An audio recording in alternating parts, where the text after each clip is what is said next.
पंतप्रधान नरेंद्र मोदी यांनी नुकतेच एका भाषणामध्ये म्हटलं की सोने खरेदी करू नका किमान 1 वर्षभर तरी.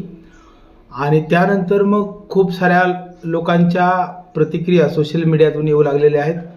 पंतप्रधान नरेंद्र मोदी यांनी हे नेमकं कशासाठी म्हटलं हे जाणून घेण्याच्या आधी कोरोनासारखी परिस्थिती किंवा मग लॉकडाऊन भारतामध्ये लागणार आहे का हे आपण सर्वात अगोदर क्लिअर करून टाकू. तर भारतामध्ये कोरोना सारखी परिस्थिती येईल असं नाहीये, परंतु जीवनावश्यक गोष्टींचा जो तुटवडा असतो त्याच्यामध्ये पेट्रोल आणि डिझेल किंवा गॅस आणि खाण्याचं तेल या गोष्टी जर कमी पडू लागल्या तर मग लॉकडाऊन लागल्यासारखं जमा आहे. कारण ज्याच्याकडे पेट्रोल नाही तो फिरणार नसेल तर मग बाकीच्या जीवनावश्यक वस्तू म्हणजे तेल असेल गॅस असेल हे महाग होऊ शकतं. अशा परिस्थितीमध्ये लोकांना स्वतःहून घराबाहेर पडणं कठीण होणार आहे. यामुळे कोणीतरी तुम्हाला घराबाहेर पडू नका असं म्हणणार नाहीये, परंतु तुम्हाला स्वतःलाच फिरण्याची परिस्थिती खराब होऊन जाईल. याच्यामुळे स्वतःच फिरू शकणार नाहीत अशी परिस्थिती होईल. म्हणजे लॉकडाऊन लागणार नाही, परंतु तसं काहीचं वातावरण निर्माण होऊ शकतंय. बरं, देशाचे पंतप्रधान नरेंद्र मोदी नेमकं का म्हणाले की वर्षभर किमान तुम्ही सोनं खरेदी करू नका, याचबरोबर तुम्ही अगदी स्वयंपाकघरातील तेलाचा वापर सुद्धा कमी करा. खूप साऱ्या या गोष्टी त्यांनी बोलून दाखवलेल्या आहेत. नेमकं झालंय काय कुणालाच कळायला मार्ग नाहीये, त्याच्यामुळे हा व्हिडिओ आपण सविस्तर बनवत आहोत. याच्यामध्ये आपण जाणून घेणार आहोत की पंतप्रधान नरेंद्र मोदी नेमके काय म्हणाले आणि ते असं का म्हणाले. पंतप्रधान नरेंद्र मोदी यांनी हैदराबाद येथील एका कार्यक्रमामध्ये देशवासियांना संबोधित करताना एक महत्त्वाचा संदेश दिला.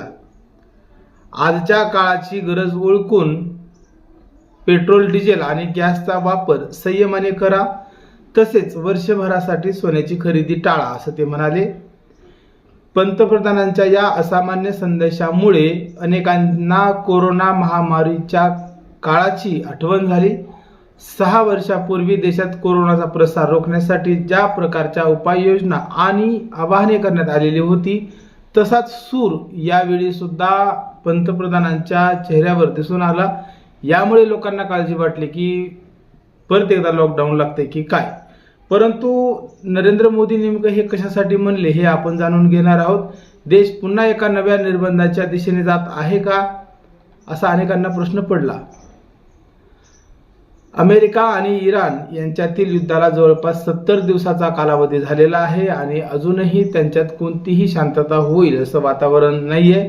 याच्यामुळे जगभरामध्ये इंधनाचा तुटवडा होऊ शकतोय. अशा परिस्थितीमध्ये आपण स्वतःहून जर इंधनाचा वापर कमी केला, बाहेर जे आपले पैसे खर्च होतात इतर देशांवर तर ते जर आपण टाळले तर मग आपल्या देशाची परिस्थिती चांगली होऊ शकते असं पंतप्रधान नरेंद्र मोदी यांना वाटतं.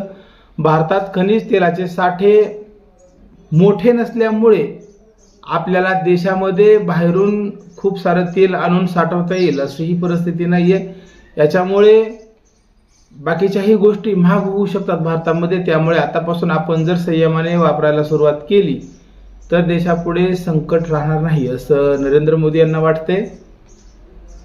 तर त्यांच्या या निर्णयामुळे देश पुन्हा एकदा एका निर्बंधाच्या दिशेने चाललाय की काय तर तेही आपण जाणून घेऊ.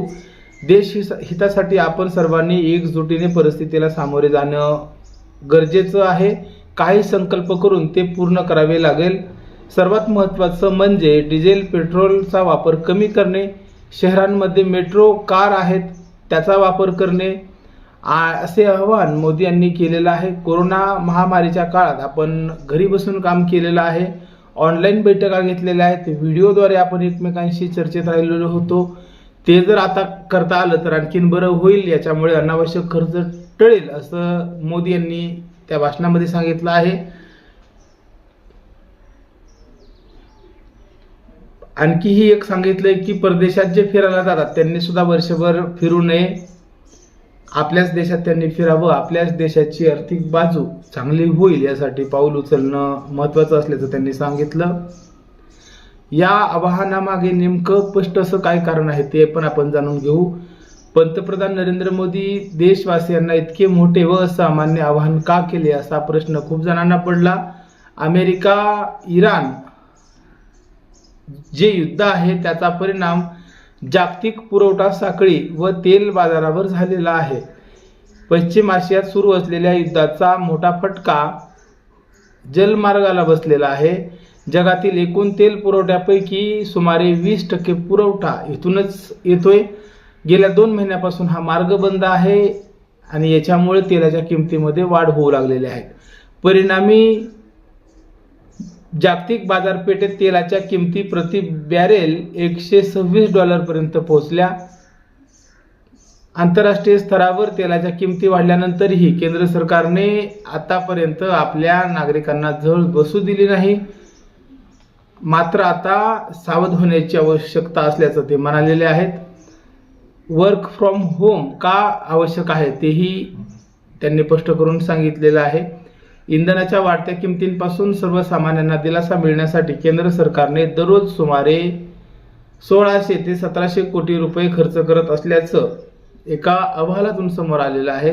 अशा प्रतिकूल परिस्थितीत वर्क फ्रॉम होम आणि इंधन बचतीचे इतर उपाय सरकारी तिजोरीवरील भार कमी करण्यासाठी म्हणून प्रभावी ठरू शकणार आहे. याच्यामुळे कंपनीत तुम्ही कामाला जाण्यापेक्षा जर ते काम तुमचं घरी बसून होणार असेल तर ते करण्यासाठी मोदींनी आवाहन केलेलं आहे. परदेशवारी टाळावी, त्यामुळे भारतातला पैसा बाहेर खर्च होणार नाही असं त्यांना वाटतं. याचबरोबर केंद्र सरकारने सुद्धा या गोष्टी पालन व्हाव्या यासाठी कठोर पावले उचलण्यासाठी सुद्धा तयारी ठेवली आहे का ते आपण बघू. पंतप्रधान नरेंद्र मोदी यांच्या आवाहनानंतर देशातील लवकरच काही मोठे आर्थिक निर्णय घेतले जातील का अशी परिस्थिती निर्माण झाली आहे. त्यांच्या भाषणानंतर लगेचच इंधन दरवाढीच्या चर्चांनी जोर धरला आहे. कच्च्या तेलाच्या वाढत्या किमतीमुळे तेल कंपन्यांना होणारा प्रचंड तोटा भरून काढण्यासाठी 15 मे पूर्वी इंधन दरवाढीची शक्यता आहे. पेट्रोल आणि डिझेलचे दर प्रति लिटर सुमारे 4 ते 5 रुपयांनी सुद्धा वाढू शकतात. घरगुती गॅस सिलेंडरच्याही किमती 40 ते 50 रुपयांनी वाढू शकतात. याशिवाय सरकार सोन्यावरील आयात शुल्क वाढवण्याचा निर्णय सुद्धा घेऊ शकतो. त्यामुळे सोन्याची खरेदी कमी करण्यासाठी नागरिकांनी जर पाऊल उचललं तर सरकारच्या अनेक गोष्टी सोप्या होऊ शकतील. परंतु ह्या सगळ्या गोष्टी झाल्या भाषणातूनच्या. भारतामध्ये जो व्यवहार केला जातो सोन्याचा, गरीब लोक करतात, श्रीमंत लोक सुद्धा करतात. परंतु आपण गरीब लोकांना जास्त या सगळ्या गोष्टींची झळ बसते, त्याच्यामुळे आपण त्यांच्या बाजूने विचार करून बघूया. एखाद्या व्यक्तीने सोनं घरात आणून ठेवलेलं असेल आणि कठीण काळामध्ये त्याला ते वापरायचं असेल आणि पंतप्रधान मोदी तर म्हणतात की वर्षभर तुम्ही किमान सोन्याची खरेदी करू नका. मग असंही होऊ शकतंय की खूप गरजेला तो गरीब माणूस जेव्हा सोनाराकडे ते सोनं गहाण ठेवायला जाईल तर तेव्हा त्याला त्याच्या मोबदल्यात रक्कम भेटेल का? सोनाराचा व्यवहारच ठप्प झालेला असेल तर तो सोनं स्वतःच्या ताब्यात ठेवून कॅश त्या गरीब व्यक्तीला देईल का? आणि गरिबाचे प्रश्न यातून खरंच सुटणार आहेत का की तो संकटात येणार आहे? याही गोष्टीचा विचार करावा. कारण मागच्या काही वर्षांपासून गरीब लोकांची परिस्थितीच राहिलेली नाही की ते सोनं विकत घेतील किंवा अनावश्यक ठिकाणी ते फिरत राहतील, कारण त्यांच्याकडे तेवढा पैसाच नाही तर ते फिरणार कशामुळे आहेत. तरीही पंतप्रधान नरेंद्र मोदी यांनी हा निर्णय कशासाठी घेतला या सगळ्या गोष्टी या व्हिडिओच्या माध्यमातून तुमच्यापर्यंत स्पष्ट झाल्या असतील अशी अपेक्षा. अशाच गोष्टी पाहण्यासाठी, अशाच महत्त्वाच्या अपडेट पाहण्यासाठी या चॅनलला तुम्ही जरूर सबस्क्राईब करावं. धन्यवाद.